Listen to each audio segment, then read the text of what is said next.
Hey there, sports history fan. This is Arnie Chapman, aka the Football History Dude, and I'm here to tell you about an awesome way for you to rub elbows with your favorite podcast hosts here on the Sports History Network, while at the same time rooting for your hometown team this upcoming NFL season. You've been hearing all about our partner, Tailgate Fantasy, the past few weeks. Well, dig on this. Tailgate created a special Sports History Network league for our listeners, so we can put the word fan back into fantasy football together. It's free to join, and if you do so before the season kicks off, you'll automatically be entered into a drawing for a free t-shirt from one of our other partners, Home Field Apparel. It's a win-win-win! So hurry up today and head to sportshistorynetwork.com/tailgate for all the details. Again, that's sportshistorynetwork.com/tailgate.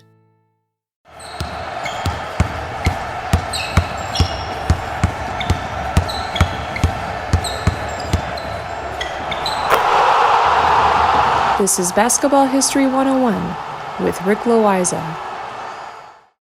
Welcome back to Award-winning Basketball History 101, part of the Sports History Network. I'm your host, Rick Loayza, and this is a podcast where we bring to life some of the forgotten stories from basketball history. We bring old-school basketball to a new-school audience. And today we bring you the conclusion of our profile on the Big O, Oscar Robertson. In part 1, we talked about Oscar's upbringing and his life up to the end of his high school career, where he led Crispus Attucks High School to back-to-back Indiana State titles. Oscar was considered the best high school player in the country and was in great demand by universities all over the country. In part 2, we covered the college career at the University of Cincinnati. He led his team to the NCAA Final Four in his last 2 years there. Unfortunately, Cincinnati got knocked out by the University of California both times, as California coach Pete Newell devised a defense especially to stop Oscar, and it worked both times. But before he joined the NBA, Oscar co-captained the 1960 U.S. Olympic team. The other captain was his brand new friend, Jerry West, from the University of West Virginia. Together, they led the team in dominant fashion and easily took home the gold medal. Now, it was time for Oscar to join the NBA and see what he could do against the greatest players in the world. The lead up to the 1960 NBA draft was very anticlimactic. Oscar already knew that he would go to the local team, the Cincinnati Royals. Back then, the NBA had something called the territorial pick, and I have mentioned this before. It meant that at the NBA draft, a team could forego their normal first-round pick in order to just grab a college player that played within 75 miles of the team's arena. The thinking was that ensuring college players to play for their local NBA teams would increase attendance for the NBA team, as there was already a built-in fan base. In effect, what it meant that every NBA team had a complete lock on any college star from their same area. Any college star coming from a New York area school would end up on the Knicks. A college star from the Philadelphia area would automatically end up on the Warriors. I think you see where I'm going with this. Well, in 1960, the Cincinnati Royals had dibs on Oscar, and they had already made it publicly known that they would take Oscar with their territorial pick.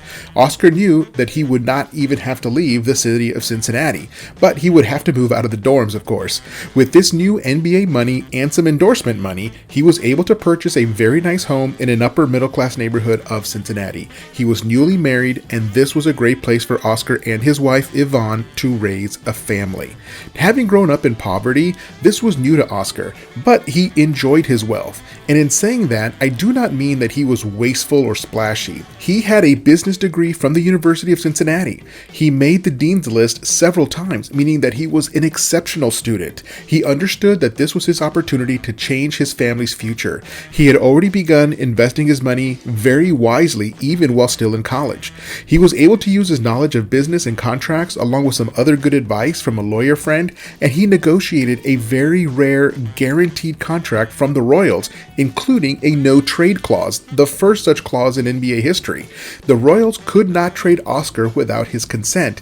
It was probably the best contract that any NBA player had ever signed up to that point. Now, it was time to join the team and start playing some games. Now, back then, NBA teams would play as many preseason games as possible, and they did so for one simple reason. Preseason games were all profit for the owners. The players did not get paid for preseason games. only regular season games. Essentially, they played preseason for free, which is why some teams scheduled as many as 20 preseason games. It was all profit with very little overhead for the team owners. Of course, that is not the case anymore. Today, players get paid just for being part of training camp, even if they do not make the team. They get paid for every day that they are in camp, and then they get paid for every preseason game played where they are still on the roster. Things have changed considerably since Oscar's rookie year, and Oscar had a lot to do with that, which I will get into later in this episode. Now, when Oscar came in as a rookie, he averaged 30 points, 10 rebounds, and 9.7 assists per game. As a rookie, he nearly averaged a triple-double as a brand new player, and of course, he made the All-Star game. In fact, he made the All-Star game every year of his career except his final 2 seasons when his play began to drop. You rarely see a rookie come into NBA with those kinds of numbers. He was a dominant player from the get-go. Now, normally it takes most rookies a bit of time to adjust to the NBA. Some need more time than others, but for Oscar, he needed no time at all. The team had some talent as well. Among his teammates were Wayne Embry, Bob Boozer, and Jack Twyman. These were all really solid players, including a couple of other All-Stars. But the Royals finished that season with a 33-46 record. Not enough to really get anything done. Over the next few years, the Royals did pretty well. After Oscar's rookie year, the Royals went to the playoffs for 6 years in a row. Unfortunately, those were the same years that the Boston Celtics were snatching everybody's lunch. In his second year in the league, he did something that up until only 8 years ago had never been done by anybody else. He averaged a triple-double for an entire season. For 50 years, he had been the only player in history to do that. That is why he was considered by some to be the best all-around player in NBA history. Before some guy named Michael Jordan came along, of course. Oscar could do everything. Oscar continued to impress, but the team continued to get knocked out of the playoffs. But in just his 4th season in the NBA, he took home the League MVP award as the best player in the NBA, and he deserved that honor. But it just could not translate to playoff success. It seemed that they were always missing just one piece of the puzzle. They could not keep up with the Celtics, who were the more complete team. And Oscar had a very interesting relationship with the Celtics. Bob Cousy was very cold toward Oscar, and maybe it was because Cousy had been considered the best point guard in the league for years, and now came a younger, faster, stronger, more athletic, and bigger point guard to challenge him. At the same time, Oscar became friends with Bill Russell. When the Celtics came to Cincinnati, Russell would have an early dinner at the Robertson home. Yvonne Robertson always went all out when Bill Russell was coming over for dinner. They would have excellent, deep, and thought-provoking conversations about philosophy, politics, the state of the civil rights movement, and what it meant to be black and wealthy in America. And then Oscar and Russell would drive to the arena together for another hard-fought basketball game. And by the way, Oscar also helped the Royals at the box office. When Oscar joined the Royals, their attendance tripled just because of him. He was definitely proving his worth in his contract. Now, this is a good place to take a break, and I'll be right back with the second half of Oscar's NBA career and the creation of the Players Union.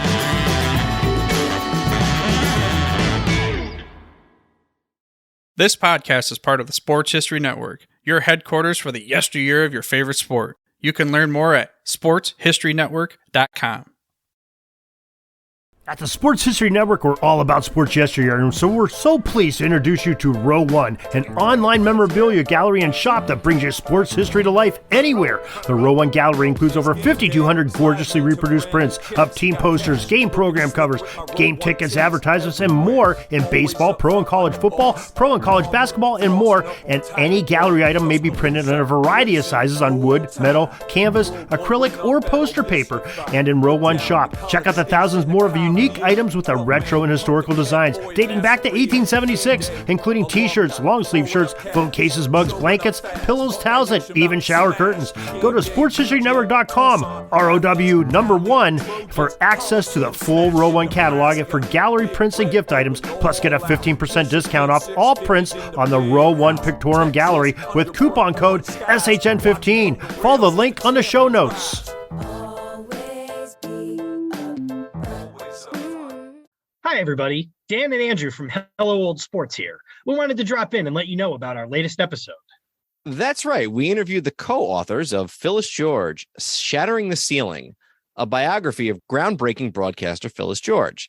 And her life is really sort of a journey through 20th century America, from Miss America pageants to the Kentucky State House to the groundbreaking NFL Today show on CBS, even the Kentucky Colonels of the old ABA. We got into all sorts of stories about the Celtics under Red Auerbach, about the interview with Roger Staubach, about really all sorts of things, a fight between Brent Musburger and Jimmy the Greek. We really enjoyed talking with Lenny Shulman and Paul Volpone, who teamed up to write this book. The book is on sale right now, wherever books are sold. Within reason. Garage sales, probably not. So go ahead and pick up a copy today. And if you want a chance to win the book, you can go to sportshistorynetwork.com/giveaways and register for a chance to win. Goodbye, old sports. Before we continue with the story of Oscar Robertson, I want to share an opportunity for all listeners. Here at the Sports History Network, we are a group of 30 sports history podcasts. We have shows on football, baseball, boxing, hockey, you name it. I love American football and the NFL. Football is a sport that I played in high school, so I am very excited to share this with you. We have a fantasy football league for you to join. Even though the NFL season has started, you can still sign up. We have partnered with Tailgate Fantasy Sports to offer this to you. Tailgate Fantasy offers you a new way to play fantasy football by helping you put the word fan back into fantasy football. Just go to sportshistorynetwork.com/tailgate. That's sportshistorynetwork.com/tailgate. Welcome back to the show, and let us continue with our profile on Oscar Robertson. As I mentioned before the break, Oscar's NBA career could not have gone better from an individual perspective. He was averaging just short of a triple-double every single season. He was making all-star games and producing sellout crowds everywhere he went, but it seems that he could not get the Royals over the top to that championship that the organization really wanted. I mean, Oscar wanted it too. I don't want to pretend that he didn't. Now, while his career was going, he was in a conversation with some of the other leading players from around the league, and they began to have conversations about trying to create a players' union. Oscar and the other leading players felt that the NBA was starting to gain more solid financial footing and that they needed to provide some basic things like full-time trainers for every team, medical insurance, and a certain level of accommodations while on the road. One simple example is that the players wanted the NBA to eliminate the situation where a team had to play on a Saturday night in one city and then play again on Sunday afternoon in a different city, because some teams had to take a train or a bus to get from one city to another, and this situation resulted in players getting very little to no sleep between games. I mean, imagine playing on a Saturday night and then having to stay up all night while you travel to the next city on a bus or a train, and then having to play again without having gone to sleep. This is what NBA players in the 1950s and 1960s had to deal with almost every weekend. There were a bunch of other little things like this that led to the creation of the Players Union, and I go into a lot more detail on that story in episode 85 when the All-Star players threatened to boycott the 1964 All-Star Game unless the owners legally recognized the Players Union. Things then began to change for the players in collective bargaining, and Oscar had a huge role in making that happen. Oscar was named the first president of the new Players Union. Oscar spent a good chunk of his summer doing administrative work on behalf of the union. He was setting agendas, contacting each of the team's player reps for discussions, as well as preparing for negotiations with the owners. It was like having a second job. And one of the positive things that they saw was an overall increase in player salaries as the league as a whole started to make more money. And then came a brand new league called the ABA, and they began to bid for players from the NBA and college. With two leagues competing for the services of these same players, salaries started to rise dramatically in both leagues. But then the ABA and the NBA proposed a merger, which could have meant that the salaries would drop because of the lack of competition. So Oscar put his name as the lead plaintiff to sue the NBA for free agency. You see, up until then, once a team had a player's rights, they had those rights forever, even after the contract ran out. So a player could play out a 5-year contract, and when the contract ended, he could not just go and sign with another team. He either had to sign with that same team again or quit basketball altogether. The only way that a player changed teams was when the team traded that player. There was no other way for players to move. The Players Union figured that this had to be illegal in some way. A team could not just hold a player's rights forever, so they filed the lawsuit. and I tell a more complete version of that story in episode 117. So, to make a long story short, the NBA settled out of court and allowed free agency. Now, this now meant that when a player's contract ended, he could go anywhere he wanted. It was great for the player, but the settlement took several years and did not go into effect until after Oscar had already retired from the NBA. So let me back up a bit to when he was still a player. In 1970, the new owners of the Royals decided that if they were ever going to win a championship, they needed to trade away an aging Oscar for some new young talent. So it was announced in the newspapers that the Cincinnati Royals had traded Oscar Robertson to the Baltimore Bullets. Unfortunately, what the new owners of the Royals did not realize is that Oscar had a no-trade clause in his contract.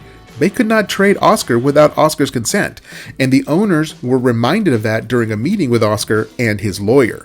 The owners looked foolish. They had already announced the trade to the press. Now they were at Oscar's mercy. The Royals were informed that Oscar was already in contact with other teams in the NBA to negotiate a reasonable trade and then come back to the Royals for them to make it official. Oscar targeted the Milwaukee Bucks. They were a brand new team in the league, having only played 2 seasons.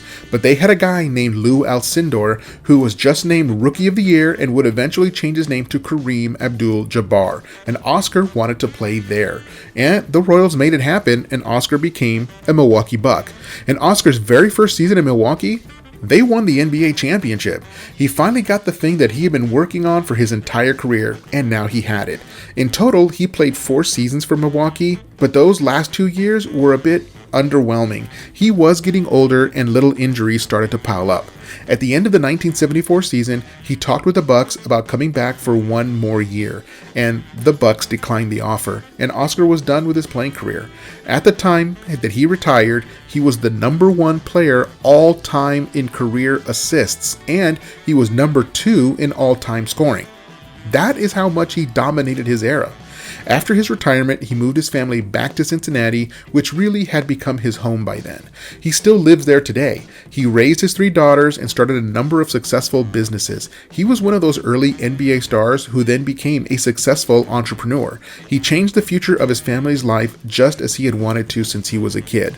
And it all started with that worn-out, used basketball that his mother had given him as a Christmas present when he was just a kid. The ball and the local playground court launched Oscar into a completely different life. He traveled the world because of basketball and got to do things that he never would have dreamed of while sitting on his great-grandfather's porch back in Tennessee. This was a great-grandfather who was once a slave. Who could have known back then that little Oscar would become famous, wealthy, featured on magazine covers, and represent the United States at the Olympics in Rome, Italy? It was absolutely incredible how his life transformed from the beginning to the end. And even today, if you ask Oscar who is the greatest player in league history, he will say that it's him. And when you take a really close look at his career and accomplishment, it is difficult to argue against the man himself. Well, that is it for today. That concludes our profile on Oscar Robertson, and join us next time when we share the story of when Dolph Schayes, one of the very early superstars of the NBA, surprised the 1980s Boston Celtics. That's next time on Basketball History 101, part of the Sports History Network, the headquarters of Sports Yesteryear. Go to sportshistorynetwork.com to find out more about this and other sports history podcasts. If you like what you hear, please hit that subscribe button wherever you get your podcast, and check out our page on Facebook.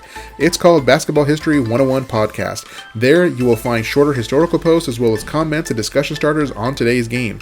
I'll also announce there when new episodes come out. I want to thank my producer and editor, Jacob Loayza. Join us each week as we continue to mine the history of basketball for more great stories in the past. Take care, and see you soon.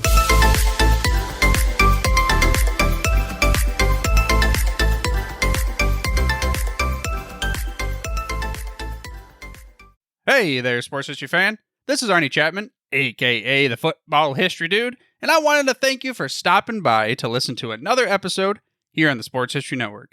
Our podcasters are passionate about uncovering and sharing sports stories from yesteryear. And if you didn't know it already, we have over 30 shows across the network covering all sorts of sports history topics.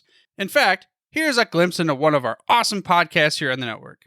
Do you wish you knew more about the 100 seasons of the NFL? You're in luck because you found the Football History Dude podcast, where each episode is a journey back in time to learn about the rich history of the NFL. From the founding of the league in an auto showroom, all the way to what it is today, America's favorite sport and a behemoth of an industry. My name is Arnie Chapman. Football is my passion, and I want you to come along with me each week to explore the yesteryear of the gridiron. So hop on board my DeLorean and let's get this baby up to 88 miles per hour. How about that? I bet you're super hyped to go listen to that new podcast, right? Well, to learn about this show and all the other podcasts on the network, head over to sportshistorynetwork.com/podcasts. Again, that's sportshistorynetwork.com/podcasts. Head over there today to find your next favorite sports history podcast.